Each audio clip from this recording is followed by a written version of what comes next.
So powerful, so life-altering that once fully understood, it divides a person's life into two parts, before they knew it and after.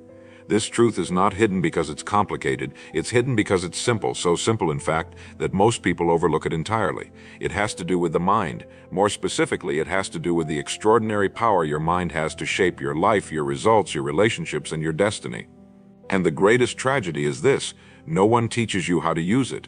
Not in school, not in the workplace, not even at home.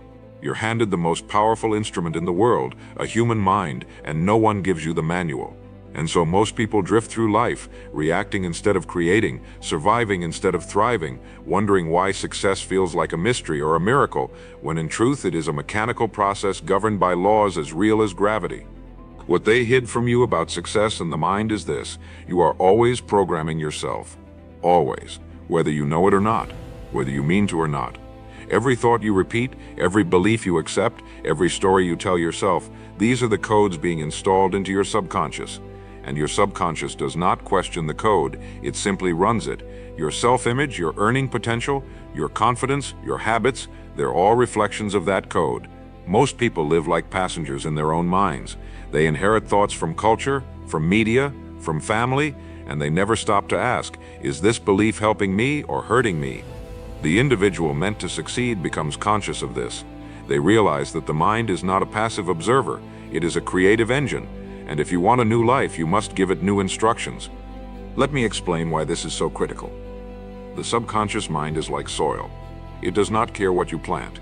It will return whatever you consistently sow, whether that's weeds or wheat, problems or solutions, fear or faith. It makes no moral judgments. It responds to repetition. And the thoughts you repeat, the language you use, the images you hold, they all go into the soil, and in time they grow. They express themselves through your actions, your posture, your tone, your decisions. This is not theory, this is cause and effect. And yet what they don't tell you is that most people are planting weeds by default. They wake up and consume negativity. They speak in limitations. They reinforce weakness through their internal dialogue. And then they wonder why they feel stuck, why their life looks the same year after year. The answer is simple: their programming never changed. Take this seriously. Your mind is programmable, and you are the programmer. That is the most empowering truth you will ever hear. It means you can override old fears, install new standards, and build new habits, not overnight, but over time through repetition and intention. The mind learns through consistent input. That's why affirmations, visualizations, and journaling work, not because they are magical, but because they are mechanical. They give the subconscious a new blueprint. And once that blueprint is accepted, the subconscious will begin reshaping your behavior, your decisions, and your environment to match it. The man who sees himself as confident begins to stand taller. The woman who believes she is worthy begins to speak with certainty. Not because the world changed, but because they did, and the world merely reflected it back. Now let's talk about one of the most dangerous myths you've been told, that success is about talent. It isn't. It never has been. Talent is potential, but programming is power.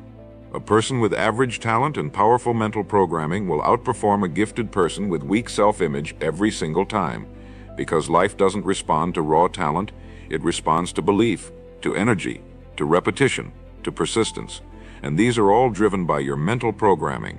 This is why you'll often see someone with less education, less experience, less polish, rise above someone who seems to have all the advantages. Why? Because one of them believed, one of them acted, one of them installed a new identity and refused to settle for the old one. And that is what changes outcomes, not credentials, but consciousness. There's another lie you were never warned about, that thinking is passive. It isn't. Thinking is creative. Every time you think a thought, you are setting something in motion. Your thoughts trigger feelings. Your feelings influence behavior. Your behavior reinforces results, and your results confirm your beliefs. This is the cycle, and the only way to break the cycle is to intervene at the source, your thinking. That's why I always say we become what we think about. It's not poetic. It's not philosophical. It's literal. You become what you think about most often, most emotionally, and most consistently. So ask yourself, what have I been thinking about? What thoughts have I allowed to take root? Because those thoughts are shaping your reality, whether you realize it or not. And the sooner you take command of them, the sooner you begin to shape your life on purpose. There is no limit to what your mind can achieve when it is properly directed. But it must be directed. The mind left unattended becomes a factory of fear. It begins to manufacture worry, doubt, insecurity, not because you are broken, but because that is the default setting of an undisciplined mind. And just like a garden left untended will grow weeds, a mind left untrained will grow limitations. That's why the successful make time for mental training. They don't leave it to chance. They prime their thoughts in the morning. They guard their input during the day. They review their progress in the evening. They treat their mind like an asset because it is the most valuable asset they will ever own. And because of that, they keep it sharp, clean, and clear. Not occasionally, but daily. So what does this mean for you? It means the gap between where you are and where you want to be is not talent, it's not intelligence, it's not background or access or education, it's programming. And the moment you decide to reprogram your mind, everything changes. Not instantly, but progressively. You begin to move differently, speak differently, attract differently, because your subconscious is no longer pulling you toward the past, it is now pulling you toward the future, the one you chose, the one you planted, the one you've begun to believe is yours. And that belief, when backed by behavior, becomes unstoppable. Not because of luck, but because of law, the law that says, as within, so without. Change the mind and you change the man. Change the man and you change the result. Every time. There's a phenomenon I've observed in those who break through to extraordinary success. It doesn't happen overnight, and it doesn't come by accident. It begins the moment they realize that the world is not waiting to reward them, it is waiting to reflect them. Your external life is not some disconnected accident, separate from your inner world. It is a mirror, and this mirror shows you not who you want to be, but who you are being. It shows you your patterns, your habits, your standards, your self-image. And unless those elements change, the reflection will remain the same. This is what they never taught you in school. You were trained to memorize, to pass, to conform, but you were never taught to imagine, to affirm, to visualize, to program. And yet those are the very skills that determine whether you move from mediocrity to mastery, whether you stay stuck or you start to shape reality by design. The truth is, most people are living in reaction. Reaction to past wounds, reaction to current fears, reaction to their environment. And what they don't realize is that living in reaction keeps them enslaved to the same thoughts and emotions that created the very results they want to escape. The successful learn to live in creation. Creation begins with intention, and intention begins in the mind. You do not rise by reacting, you rise by designing, by stepping back and asking, what kind of person creates the result I desire? What habits do they keep? What decisions do they make when things get hard? How do they speak to themselves when no one's listening? These questions move you from fantasy to formation, and the moment you begin to live in alignment with the answers, your life begins to reflect the identity you've chosen, not the one you were handed. Now let's talk about one of the most misunderstood forces in the world, belief. Everyone talks about believing in yourself, but few ever explain what that truly means. Belief is not passive, it is not blind hope or vague confidence. Belief is a commitment backed by behavior. When you believe something, your actions align with it. You stop negotiating with fear. You stop entertaining the opinions of people who haven't built what you want. You stop outsourcing your decisions to comfort. Real belief changes how you walk into a room. It sharpens your tone. It directs your schedule. It dictates your response to failure. And belief, once fully formed, becomes magnetic. The mind that believes is no longer timid. It does not hesitate. It does not drift. It moves with clarity and conviction, not because it knows how everything will unfold, but because it has decided to move anyway. That's what they never told you. That belief is not something you wait to feel, it's something you choose to install, just like a program, just like a habit. Belief is built through repetition, through exposure, through the consistent review of truth. If you've believed you're not good enough, not ready, not worthy, that's not who you are, it's what you've rehearsed. And the good news is this: any belief installed can be uninstalled. Any belief formed can be replaced. But you must do the work. You must be intentional about what thoughts you allow to occupy your mind, because what occupies your mind will eventually occupy your life. That's why those meant for success guard their mind like a vault. They choose their thoughts like a sculptor chooses a tool, with precision, with purpose, and with the final masterpiece in mind. Take this seriously. Your dominant thoughts shape your self-image, and your self-image sets the ceiling on your results. If you see yourself as average, you will subconsciously sabotage anything that contradicts that image. If you see yourself as powerful, you will rise to meet the challenges that demand power.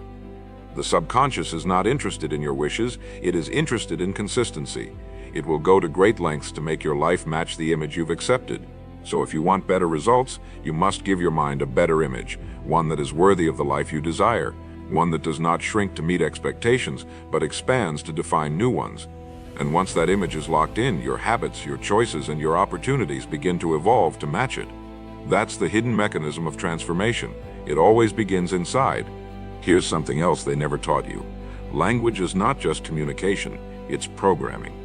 The words you use shape your identity. When you say, "I'm always late," you are reinforcing an identity. When you say, "I never follow through," you are giving your subconscious an instruction, and the subconscious will comply, not because it is logical, but because it is loyal.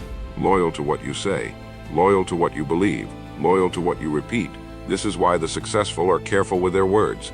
They speak with vision, they affirm their standards. They do not joke about failure, weakness, or limitation, because they know the mind doesn't understand sarcasm. It understands repetition, and repetition builds reality. So speak the identity you want, not the one you fear. Declare the result you expect, not the one you're trying to avoid, and do it daily, until your mind no longer sees it as fantasy, but as fact. Let me now speak to your daily habits, because they are the physical proof of your internal programming. The individual meant to succeed builds their day on purpose. They don't just wake up and hope for focus, they engineer it. They don't rely on motivation, they rely on ritual. Morning routines, focus blocks, deep work, reflection, visualization, all of these are not luxuries. They are necessities. They tell the mind, this is who I am, this is what I do, this is the standard now. And the more often you live by that standard, the more the mind begins to protect it, to defend it, to reject anything that contradicts it. This is the compounding effect of identity, and it begins with what you do daily, not what you plan, not what you intend, but what you execute, especially when no one's watching. You must understand the mind is always looking for evidence, and when you act in alignment with your higher identity, even in small ways, you give the mind new evidence, evidence that you are focused, that you are disciplined, that you are committed, and that evidence becomes the new baseline. So if you've ever struggled to believe in yourself, stop trying to feel belief and start producing evidence. Get the small win, do the hard thing, keep the promise, and then reflect on it, affirm it, replay it in your mind. That loop action, affirmation, reflection is what builds belief, and that belief reinforced becomes certainty. And certainty changes everything. It sharpens your decisions. It attracts new people. It raises your standards. And before long, your outer world begins to catch up with your inner decision. Most people never realize that success is not a result of external chance, but internal chemistry. What they hid from you about the mind is that it is not just a vessel for thought, it is a mechanism of response. Every idea, every belief, every image you entertain repeatedly creates a physiological and psychological response within your body. Your nervous system listens to your thoughts like instructions from a commander. When you consistently dwell on worry, your body prepares for retreat. When you dwell on power, your body prepares for engagement. This is not self-help hype, it's neuroscience. Thought is not passive, it's electrical. It fires, it wires, and it creates a pattern that your body obeys. That's why the individual meant to succeed doesn't just think better, they feel better. Their body becomes tuned to progress. Their posture changes, their presence intensifies, their energy becomes directed. And it all starts with repeated internal dialogue that supports, not sabotages, their pursuit. Now let's dismantle another myth, that thinking and feeling are separate from doing. They are not. They are the beginning of doing. Every result you've ever produced started with a thought that became a dominant emotional state. That emotional state then shaped your willingness to act, your endurance, and your performance. If you consistently think of yourself as someone who follows through, someone who finishes, someone who rises, your body begins to anticipate that outcome. You breathe differently, you speak differently, you begin to live into the expectation you've created for yourself. But the reverse is also true. If your dominant thoughts are defeat, doubt, or delay, your body becomes sluggish, your actions become hesitant, and your results begin to mirror that hesitation. This is why successful people spend time conditioning the mind, not as a morning hobby, but as a survival skill, because they understand that how you think is how you feel, and how you feel is how you move, and how you move determines what you build. This brings us to the law of identity reinforcement. Whatever you consistently affirm, visualize, or act upon becomes who you are. And here's what they never told you. Identity is not fixed. It's a loop. It begins with belief. That belief informs behavior. That behavior produces results. Those results reinforce the original belief. If the loop is weak, it becomes a cycle of failure. But if the loop is directed with intention, it becomes a cycle of unstoppable momentum. The individual meant to succeed learns to interrupt the negative loop by implanting a new belief before the world gives them permission to do so. They visualize it, they speak it, they write it, they act on it. They don't wait for the world to believe it, they believe it first. Because the mind doesn't need permission to rewire. It needs repetition. That's the secret. Not drama, not intensity. Repetition. Quiet, persistent repetition of truth until it becomes default. And let me make this absolutely clear. You are always becoming. Whether you're aware of it or not, you are forming habits, wiring neural pathways, reinforcing a self-concept. The question is not whether change is happening. The question is, are you directing the change? If not, you are becoming whatever your environment dictates, whatever your fears suggest, whatever your old programming reinforces. But the moment you interrupt the automatic and install the intentional, you take back control. You begin to build your self-image on purpose. You stop waiting to feel different, and you begin acting different, because action feeds identity faster than intention ever could. This is what most never learn. They try to think their way into a new life, but the mind doesn't fully change until it sees new behavior. So if you want to shift who you are, shift how you move. Let your movement signal to your brain that the new version of you is already in motion. This is why high performers often speak in identity language. I am a finisher. I am a disciplined. I am a creator. They are not making claims, they are making commands. These are declarations to the subconscious, instructions that shape attention, action, and attraction. You've been taught to describe your reality, but those meant for success have trained themselves to declare their reality, because the subconscious listens more to what you say after I am than it does to any external circumstance. If you say, I am tired, I am not good enough, I am always struggling, the subconscious takes that as truth and begins to produce behaviors and emotional states that match. But if you say, I am focused, I am consistent, I am growing, and you reinforce it with action, the mind rewires. Slowly, yes, but permanently. Identity is shaped by repetition with emotion, and those who understand this begin to speak differently, move differently, and attract differently. Now let's address the environment. What they never told you is that your surroundings are programming you even when you're not paying attention.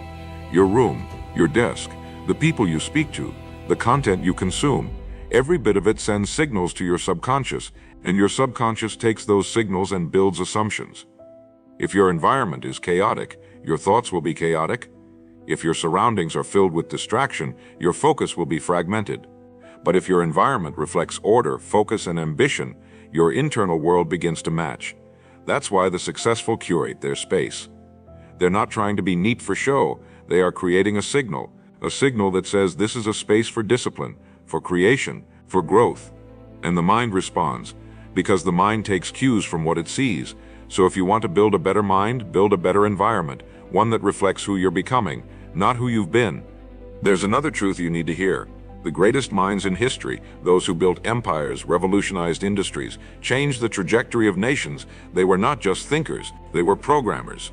They programmed their time, their speech, their inputs, their emotions.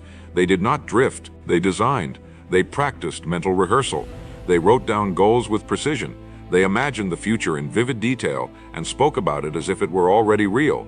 This was not delusion, it was design, and eventually their inner vision became outer reality. That is not coincidence, that is cause and effect.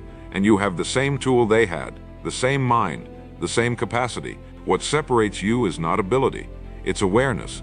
And now that you're aware, you are no longer allowed to act like you're not responsible, because once you know how the mind works, everything becomes your responsibility. Your mood, your focus, your words, your actions, your results. So as you listen to this, recognize the power now in your hands. You can begin today, this very hour, to change your future by changing the instructions you give your mind. Write them, repeat them, act on them, visualize them, speak them with certainty. Let no weak phrase pass your lips. Let no disempowering thought go unchallenged. Let no day pass without reinforcing the identity you've chosen. Because every day and every moment you are programming the instrument that creates your future. And if you do it with intention, discipline, and consistency, there will come a day not far from now when people ask how you did it, and you will smile, because you'll know the secret wasn't outside, it was inside all along. There's a level of responsibility that very few are willing to accept, but it is the exact level required to achieve true and lasting success. What they hid from you about the mind is that once you understand how it works, how it shapes your life, every excuse becomes obsolete, every delay becomes a conscious decision, every failure to follow through becomes a reflection of your programming, not your potential. And once you realize this, you can never go back. You can't blame your environment. You can't point fingers at your upbringing. You can't hide behind the myth of luck, because now you know the mind was never your enemy. It was your tool. It was always waiting for you to take control, to give it direction, to discipline it like an instrument of precision. But if you don't, if you let the mind run wild, it becomes a saboteur. Not out of malice, but out of habit. It simply reinforces what you feed it. And this truth puts you in a position of ultimate responsibility. The kind of responsibility that requires maturity, ownership, vision. It demands that you become the author, not the echo. Let's talk now about standards, because they are the invisible rulers of your life. You do not rise to the level of your dreams. You fall to the level of your standards. And those standards are formed by what your mind accepts as normal. Most people never succeed because they've programmed their minds to normalize mediocrity. They tolerate clutter.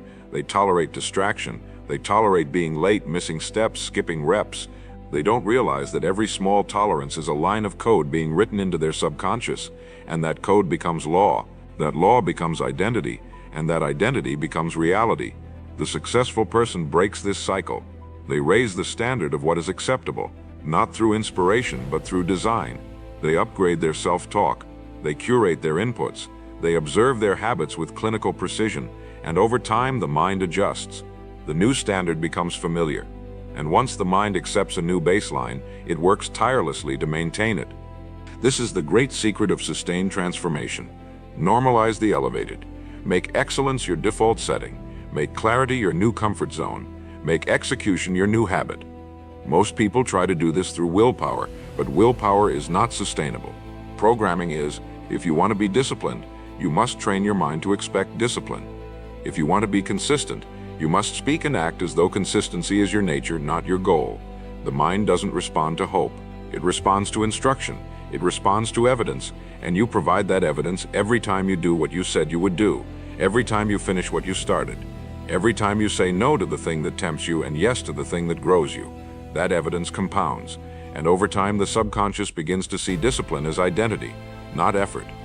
And this leads us into the power of repetition. Repetition is the language of the subconscious. It's how the mind learns, accepts, and installs new beliefs. That's why one powerful thought is not enough. One burst of motivation is not enough. You must hear it again. Say it again. Do it again. Repetition is what turns conscious effort into unconscious behavior. It's what turns a new habit into a lifestyle. What they never told you is that every repeated thought becomes a neural groove. And once that groove is deep enough, your mind will run down it automatically. That's why most people stay stuck, not because they're incapable, but because their neural pathways have been carved by years of negative reinforcement. But the mind can be rewired, and the way you do it is by flooding it with the new belief, not once, not occasionally, daily, hourly if needed, until the new thought becomes stronger than the old one. That's how you build a new mental reality. Let me be clear, repetition without emotion is weak. It's not enough to just repeat words, you must feel them. The mind learns fastest when emotion is attached. That's why moments of trauma shape us so powerfully, because the emotion was strong. But you can reverse this. You can use positive emotion to burn new truths into the mind. When you speak your affirmations, feel them. When you visualize your goal, immerse in it. Engage your senses, involve your body. Smile when you say, I am focused, I am powerful, I finish everything I start.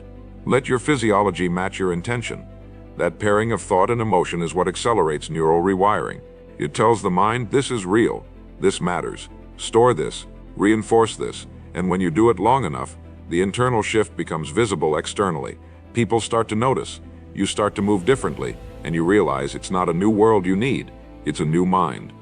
Now understand this, discipline is not something you do, it is something you become. But to become it, you must first decide that your word is law, that what you say to yourself is final, that you do not break promises to yourself.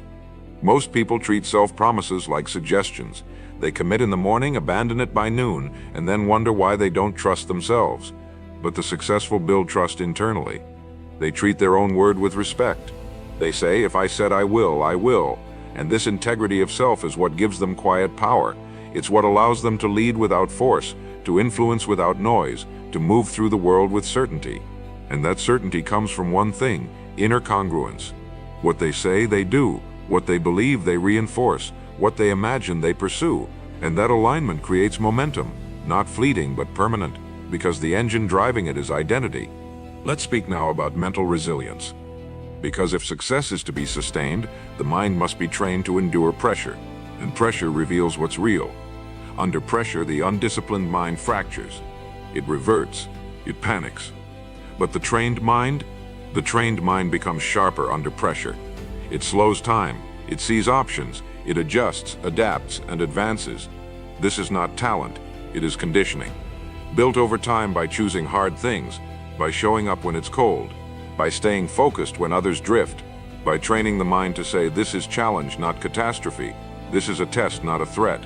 And with each repetition, the mind becomes more composed, more strategic, more calm. This is the state from which great decisions are made, from which great moves are launched. This is how legacy is built, not in comfort, but in the crucible of challenge. And finally, understand this? The mind was given to you as a servant, but most people make it their master. They let it lead them instead of leading it. And that's the inversion. That's what keeps most people trapped. They think because a thought arises, it must be true. They think because a fear shows up, it must be valid. But the successful learn to observe the mind, to watch their thoughts without obeying all of them, to listen to fear without surrendering to it, to feel doubt without halting progress. They are no longer slaves to thought, they are sculptors of thought. And that's the highest power of all, to command the very instrument that shapes your life, to use the mind to build, not to break, to create, not to cope. And once you learn to do that, not once, but consistently, you are no longer participating in life by accident. You are designing it on purpose. There's a moment that comes to every person on the path to mastery, an internal crossing point where you realize that success isn't about chasing outcomes, but about mastering the self. Not the outer world, not the competition, not the economy. The self, the mind. And once you see this, everything changes. Because what they've hidden from you, what society rarely speaks about, is that the greatest obstacle you will ever face is not failure. It's your own undisciplined mind. A mind that drifts when it should focus. A mind that doubts when it should believe. A mind that seeks escape when it should endure. And unless that mind is brought under direction, nothing else will hold. Not goals, not motivation, not habits. Because it is the mind that initiates every behavior. It is the mind that sustains every standard. And it is the mind that ultimately determines who rises and who repeats the same year for a lifetime. Now let's talk about the lie of balance. You've been told to seek balance. But the individual meant to succeed doesn't chase balance.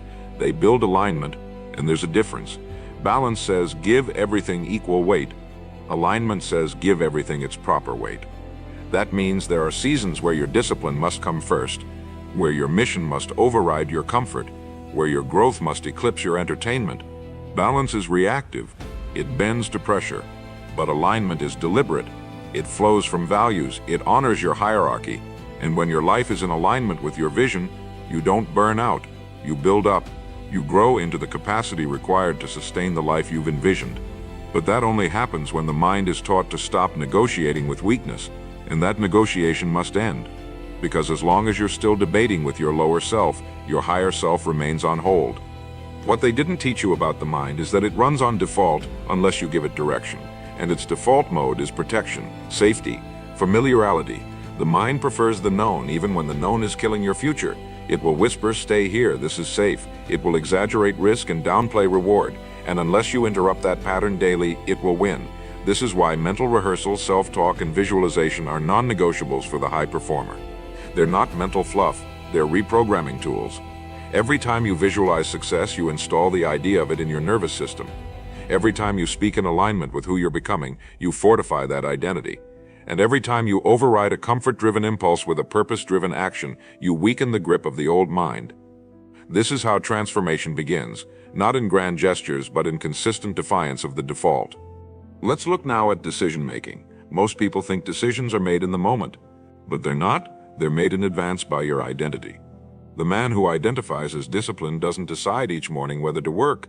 He works. The woman who sees herself as focused doesn't debate whether to say no to distraction. She says no, because the decision was made before the moment arrived. That's what mental programming gives you, automation of excellence.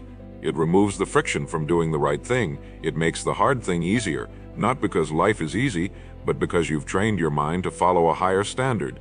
And over time, that standard becomes your default. You no longer try to be disciplined. You are disciplined. You no longer force focus. You are focused. This is the shift. This is the turning point. And it only happens through repetition and intention. There's another hidden layer to all of this: emotional sovereignty. What most never learn is that your emotions are not fixed reactions. They are programmable states, and just like habits, they can be trained. You can train yourself to feel gratitude, to feel confidence, to feel certainty, not just when things go well, but especially when they don't. The successful do not rely on the world to give them good feelings. They generate them. They condition their emotional states like athletes condition their bodies. They practice calm under pressure, clarity under chaos, discipline under fatigue. And the way they do this is by repeatedly exposing themselves to challenge and choosing their response. This is what builds internal strength, emotional muscles. And those muscles are what allow you to stay composed when others crack, to stay clear when others get cloudy, to move forward when others freeze. That is emotional mastery, and it begins again with the mind. Now let's address fear, because fear is the great silencer, the quiet thief of action, potential, and purpose. And here's what they never told you about fear. It is not a signal to stop. It is a signal to focus. Fear means you're touching something that matters, something that stretches your current identity, and most run from that. But those meant to succeed move toward it. They don't wait for fear to vanish, they move in spite of it, because they've trained their mind to reframe fear as fuel, as a compass, as a growth alarm. And every time they act in the presence of fear, they grow stronger, not just braver, but more capable, more grounded, more aligned. So if you're afraid of something, good. That means you've found the edge, and the edge is where expansion lives. Another truth they kept quiet is this: boredom is part of greatness. We're sold the idea that the path should always be exciting, but the path to mastery is often mundane. It's not always fireworks and breakthroughs. It's repetition. It's refinement. It's showing up on the days when nothing feels new. And this is where most people quit, not because they're weak, but because they were misinformed. They thought progress would always feel like progress, but it doesn't. Sometimes it feels like routine, like quiet, like another set, another rep, another journal page, another disciplined decision. But those are the bricks, the invisible wins, the uncelebrated steps that build the foundation of a life that others admire but rarely understand.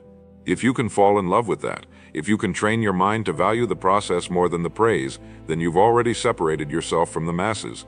So here's your invitation. Take full ownership of your mental programming. Begin today. No one will do it for you, and no one can stop you once you begin. Reprogram your language. Direct your focus. Visualize your identity. Command your standards. Audit your environment. Train your emotions. Move toward the fear. Love the process, because this is the way forward. This is the way out of stagnation, out of survival, out of smallness. And this is the way into a life you'll be proud to have built. Not because it was easy, but because it was deliberate. The final evolution of success is not about doing more, it's about becoming more. Most people are trapped in a cycle of trying to improve their actions without upgrading their identity.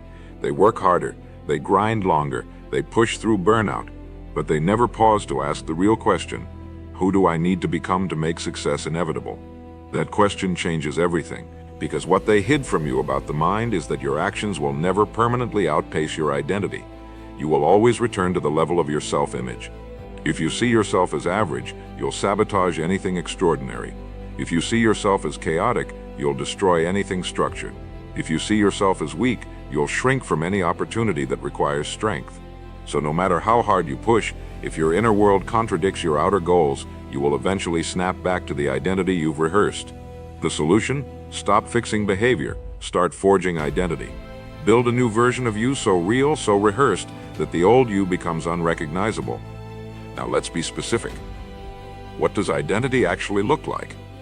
It's not an idea. It's not a feeling. It's a pattern. A pattern of how you think, how you respond, how you prepare, how you speak, how you walk into a room. Identity is not declared. It is demonstrated. It's in the way you treat your calendar, the way you treat your body, the way you treat your word. It's in your tone, your tempo, your tolerance for distraction. Every detail you execute with discipline reinforces a mental loop. This is who I am now. And the more times you close that loop, the deeper the groove in your subconscious. Until eventually effort becomes nature, resistance becomes rare, and consistency becomes your signature. Not because you forced yourself into action, but because you finally became someone who no longer negotiates with mediocrity, someone who no longer accepts the old rhythm, someone who lives by a code. That code is your new mind. The most powerful force in human behavior is the need to remain consistent with who we believe we are. This is why transformation fails for most people.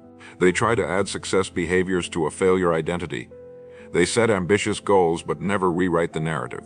They start new habits but their self-talk still says, "I'm not the kind of person who finishes," and the subconscious listens. It watches for alignment. And when it sees contradiction, ambition without belief, action without identity, it pulls the handbrake. It finds ways to sabotage, to delay, to distract. Not because it hates you, but because it seeks congruence. And until you update the story, you will unconsciously work to make it true. That's why the successful spend more time rehearsing the new identity than obsessing over the goal. They know that once the new self is installed, the results are inevitable. Identity drives action, action drives results, and the loop continues, upward or downward, depending on the story you allow to live in your mind. So what's the process? First, clarity. You must define in brutal detail the version of you that would make success your new baseline. Write it out. Speak it out. Visualize it daily. Not just what they do, but how they move, how they think, how they recover. Second, embodiment. You don't wait to feel like them. You act like them. You reverse engineer the version of you that already exists in your imagination. You wear the clothes. You follow the schedule. You hold the posture. You use the words. Third, reinforcement. You surround yourself with inputs, people, and environments that validate the new you. You cut off the voices that feed the old you. You set up systems, reminders, and rituals that make the new self the only self. And finally, protection.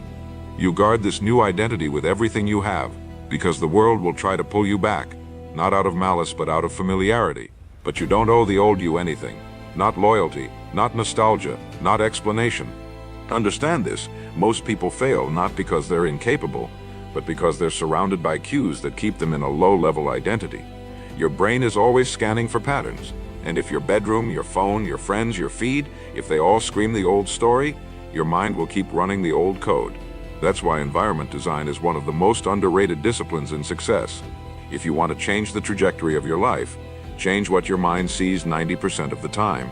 Upgrade the room you think in, clean the space you sleep in, audit the voices you listen to, curate the future until it's all around you.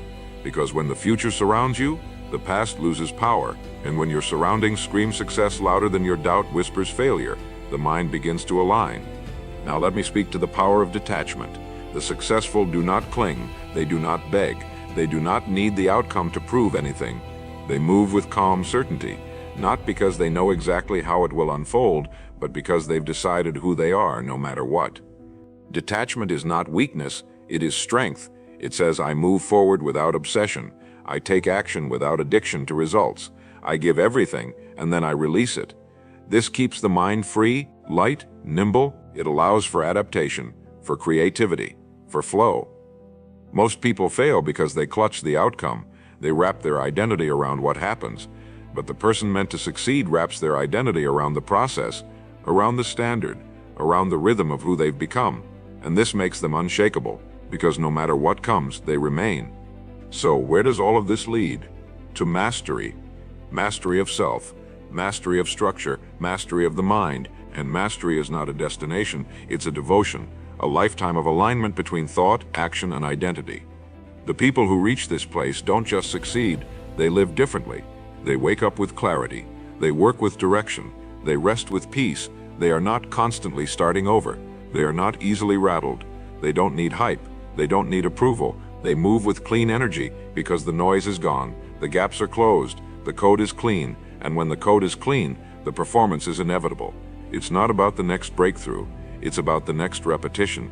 Not about the next high, but the next alignment. There's a shift that occurs when a person stops consuming their life and starts constructing it. Most people live like passengers in their own story, reacting to what happens, hoping things improve, wishing for motivation to return. But what they hid from you about success in the mind is that motivation is not the beginning, it is the result. It is the byproduct of aligned action repeated with consistency. The individual meant to succeed learns to act first and feel later. They understand that emotion follows behavior, not the other way around. They don't wait to feel inspired to train, to build, to focus. They train until the mind associates effort with pride. They focus until their default state is clarity. They build until the brain links productivity with peace. This is how momentum begins, not by waiting for the storm to pass, but by deciding to build in the rain. Because the act of showing up, even when conditions aren't perfect, is the very act that trains the mind to believe in your future. What most people never understand is that your future is not protected by your intentions, it is protected by your systems. Systems of thought, systems of language, systems of behavior. Your subconscious doesn't respond to what you mean to do, it responds to what you habitually do. That means the person who wins is not the person with the best goals, but the person with the best architecture, the one who turns clarity into structure, the one who builds triggers into their environment that support their behavior, the one who uses checklists, routines, rituals, not because they're obsessed with productivity, but because they understand how to program their mind through structure. Structure is freedom. It eliminates negotiation. It replaces friction with flow. The great minds of history, Da Vinci, Edison, Carnegie, Churchill, were all men of structure. Men who didn't rely on motivation, but instead created systems that reinforced excellence until excellence became identity. You see, the secret is not just self-discipline, it's self-automation. You must become the kind of person whose behavior no longer requires debate. Wake, work, focus, reflect. These are not heroic moments. They are automated responses, and automation comes from repetition plus environment. If your environment is designed to support your identity, your brain doesn't have to waste willpower every time it's time to act.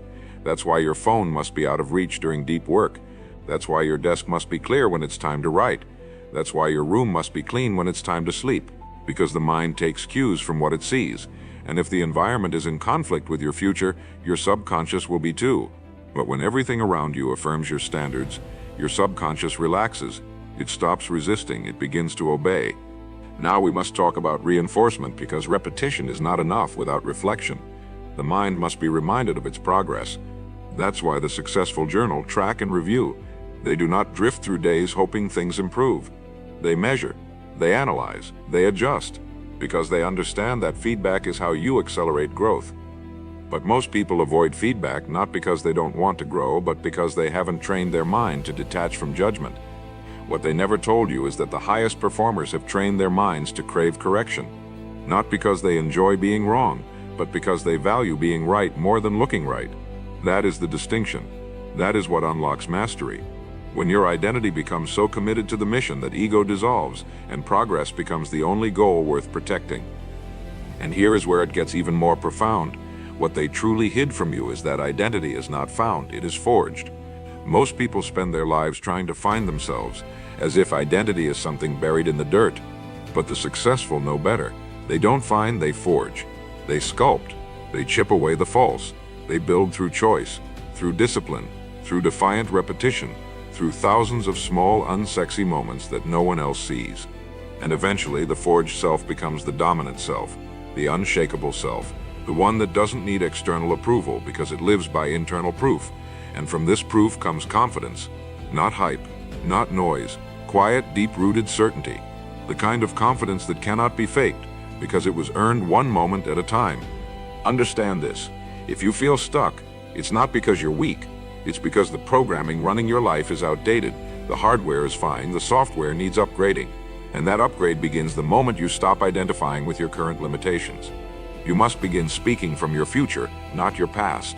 From where you're going, not from where you've been. The mind doesn't care about truth. It cares about consistency. If you consistently say, I'm inconsistent, I can't focus, I'm not disciplined, the mind doesn't debate, it just obeys.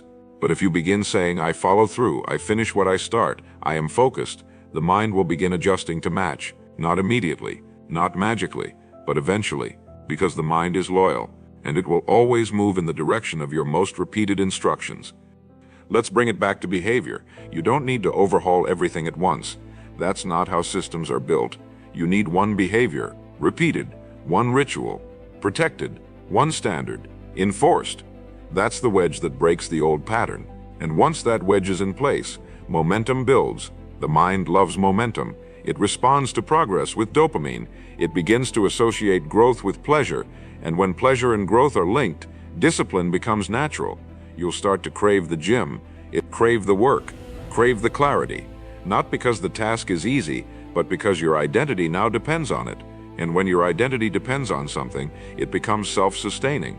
That's the real win. Not just doing it, but becoming someone who does it. And that shift? That's the difference between a short burst of effort and a lifetime of transformation. So here's your charge. Audit your system. Audit your language. Audit your behavior. Audit your environment. And wherever there's a gap between who you are and who you intend to be, close it daily.